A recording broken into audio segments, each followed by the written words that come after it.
100% વાત છે। છેલ્લા 1 માસમાં મેં આપને કીધું મારી પાસે રેકોર્ડ ઉપર માહિતી આ બહેનો તમે મારી પાસે પહેલી વાર આવ્યા છો બરાબર। શિવનગરમાં 100% તમારી જે કાંઈ પણ રજૂઆત હશે ભાઈઓની જે કાંઈ પણ રજૂઆત હશે 100% 110% કામગીરી થશે। એમાંથી કોઈ પણને છોડવામાં નહીં આવે। જરૂર પડશે તો હું જાતે આવીશ બરાબર। કોઈને તમારે એ ફરિયાદ માટે મારા સુધી જિગ્નેશભાઈને તમારામાંથી કોઈને નહીં આપવી પડે હું બાંહેધરી આપું છું। અને તમે બધા મરી જજો, તમે બધા પુરુષો ઢાંકણીમાં પાણી લઈને ફરી કહું છું ત્રીજી વાર મરી જજો તો ફરી બહેનો ફરિયાદ કરવી પડે તો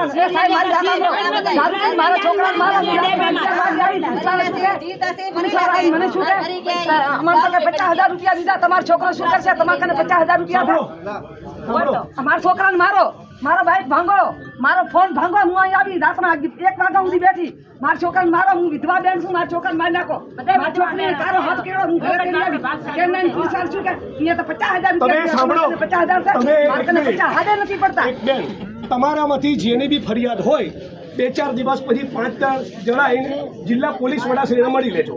મારી વાત સાંભળો હું શિવનગરમાં જાતે આવીશ તમને મળીશ બરાબર। હું જાતે આવીશ હું લોકો રેગ્યુલર કામ કરીએ છીએ જાતે આવીશ તમારે પણ નહીં આવવું પડે હું જાતે આવીશ તેની બાંહેધરી અને ઘણી ધમકી દે ઘણી દારૂવાળા ધમકી દે શું કે અમાર શંકરભાઈ ચૌધરી ચોડાવી નાખશે વાહ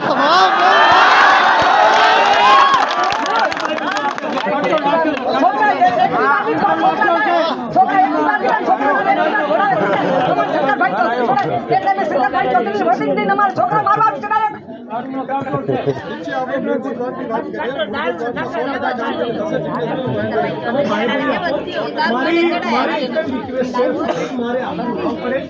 ફરી બહેનોએ ફરિયાદ કરવી ન પડે એવું કરીને તમે થરાદ પોલીસ સ્ટેશનની અને જિલ્લા પોલીસ વડા તરીકે તમારી બધું ઉજવણી કરો એવું અમે ઈચ્છીએ છીએ।